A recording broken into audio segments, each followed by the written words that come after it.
Hello বন্ধুরা, কেমন আছো তোমরা? আশা করি অনেক ভালো আছো। আমি অনেক অনেক ভালো আছি। তো সকাল সকাল চলে আসলাম একটু ছাদে, স্নান টান করে ভাবছি যে আজকে সকালবেলায় ব্রেকফাস্ট কিছু একটা করব। তো অনেক দিন ধরে সকালবেলায় কিছু ব্রেকফাস্ট এরকমভাবে কিছু করা হয়নি। আর তোমাদের দেখাবো যে কী কী ব্রেকফাস্ট করলাম। চলো, তো প্রথমে একটু বাদাম ভেজে তুলে নিলাম হালকা লবণ দিয়ে। তারপর দিয়ে দিলাম আজকে একটু কারি পাতা, রসুন কুচি, লঙ্কা কুচি, আদা কুচি। তো দিয়ে ভালো করে একটু ভেজে দিয়ে দিলাম চিড়েটা, লবণ দিয়ে চিড়েটা ভাজবো। তো তারপর যে আস্তে আস্তে অনেকক্ষণ ধরে ভাজবো। সকালবেলায় কার কার চিড়ে ভাজা খেতে ভালো লাগে অবশ্যই বলো। আর এই যে আজকে আমি ফার্স্ট টাইম কারি পাতা দিয়ে চিড়ে ভাজা খাবো, তো ভালোই লাগছিলো খেতে। আমি তো পরে ভিডিওটা তোমাদের সাথে দিচ্ছি। তো যাই হোক, দেখতে দেখতে চিড়ে ভাজা হয়ে গেল। এবার বাদামটা ভেজে তুলে নিয়েছিলাম, সেটা দিয়ে দিলাম, এর মধ্যে মিশিয়ে নিলাম। করে নেব একটু লিকার চা।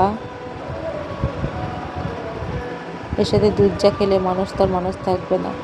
তো যাই হোক, এবার একটা মাছ নেওয়া হলো, রুই মাছ।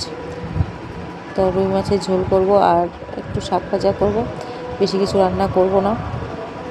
তো যাই হোক, শাকটা ধুয়ে বেছে পরিষ্কার করে নিয়েছি, রসুন ছেঁচা দিয়ে আর লঙ্কা চেরা দিয়ে, লবণ হলুদ দিয়ে, আর নামানোর আগে একটু চিনি দিয়ে শাকটা ভাজলাম। খেতে অনেক সুন্দর লাগছিলো শাকটা।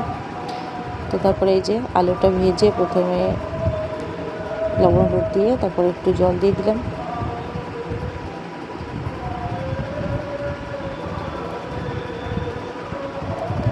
তো আলুটা ভালোভাবে সেদ্ধ হোক,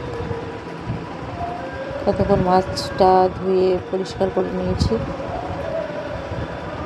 এখন আর একদম মাছের ঝোল আলু দিয়ে খেতে ভালো লাগে না। আমি একটা শুধু মাছ করি, এটা খেতে অনেক ভালো লাগে। তো দইয়ের ভাতটা আনা হয়েছিল, তো কাগজটা তুলে আমি এখন প্লেট দিয়ে ঢেকে ফ্রিজে রেখে আসবো। আর এই যে 3 জনের জন্য 3 পিস মাছ, কারণ আমাদের একটা তরকারি দুবার খেতে চায় না। এই মাছের ঝোলটা তো একদমই খায় না দুবার। তো ওখানে দেওয়া ছিল একটু সর্ষে বাটা আলুটার মধ্যে। আর এবার দিয়ে দিলাম আদা, জিরে, লঙ্কা বাটা, পাঁচফোড়ন দিয়ে ভালো করে তেল দিয়ে কষিয়ে নিচ্ছি। তো মশলাটা কষানো হয়ে গেলে আমি এবার মাছটা আর আলুটা দিয়ে দেবো।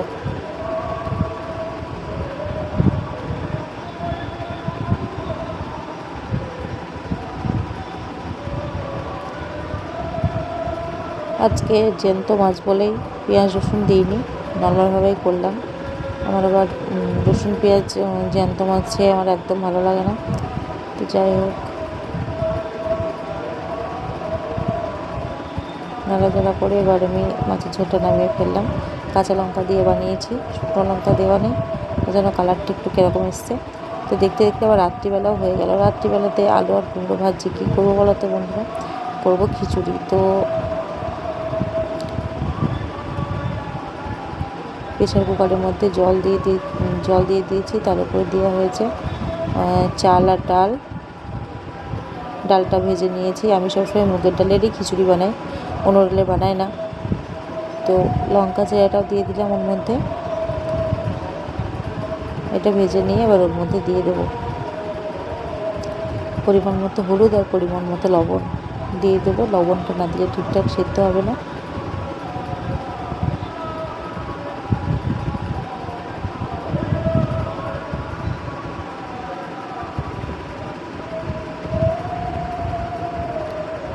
তো আমি রাত্রিবেলাতে ভালো লাগে না আমার খিচুড়ি খেতে, ভাত খেতে।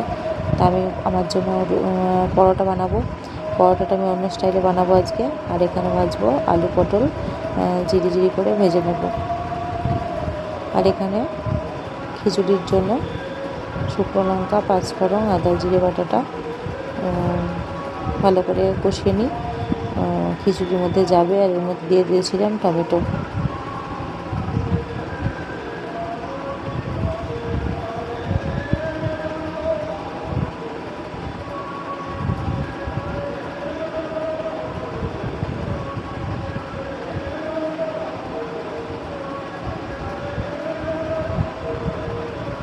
যে আলু পটলটা ভাজা হয়ে গেছে, এখানে মশলাটা দেওয়া হয়ে গেছে। এবার আমি খিচুড়িটা নামিয়ে নিলাম। এবার আমি এই যে 4টে রুটি এক জায়গায় করব, পরোটা বানাবো। আমি ইউটিউবে দেখেছিলাম, একজন বানিয়েছিল, দেখতে খুব ভালো লাগছিল, সেই জন্য আমি এইভাবে বানিয়েছিলাম। 4টে রুটি একসাথে এক জায়গায় করে একটু চেপে দিলাম উপর থেকে, তারপর এই যে কেটে নিলাম। 4টে হয়ে গেল আবার। তো এবার ওই কেটে নেওয়ার থেকে একটা একটা করে বড় বড় করে মানে বেললাম। এই এত বড় বড় হয়ে গেল। এটা সহজ, একটা একটা করে হলেও সহজ, এটাও সহজ, যার যেটা ভালো লাগে। তো আমি একটা একটা করেই বানাবো, মানে কাটার ঝামেলাটা থাকবে না। তো যাই হোক, একদিন বানিয়ে দেখলাম কেমন হলো। তো একটা একটা করে আমি পরোটাগুলো এখন ভেজে নিচ্ছি। এটা তো গমের মধ্যে পরোটা, তবুও তো সাদা হয়েছে। এবার আমি ভাজবো ডিম। 2টো ডিম পেঁয়াজ লঙ্কা দিয়ে লবণ দিয়ে ফাটিয়ে নিয়েছি। আর আমি একটা ডিম পরোটার মধ্যে নিয়ে নিয়েছি। আর এই যে আর একটা ডিম ভাজলাম। তো ভিডিওটা কেমন লাগলো অবশ্যই জানিও। ভালো লাগলে লাইক কমেন্ট শেয়ার সাবস্ক্রাইব করো। তো দেখাবে কালকে একটা নতুন ভিডিওতে। ততক্ষণ বাই।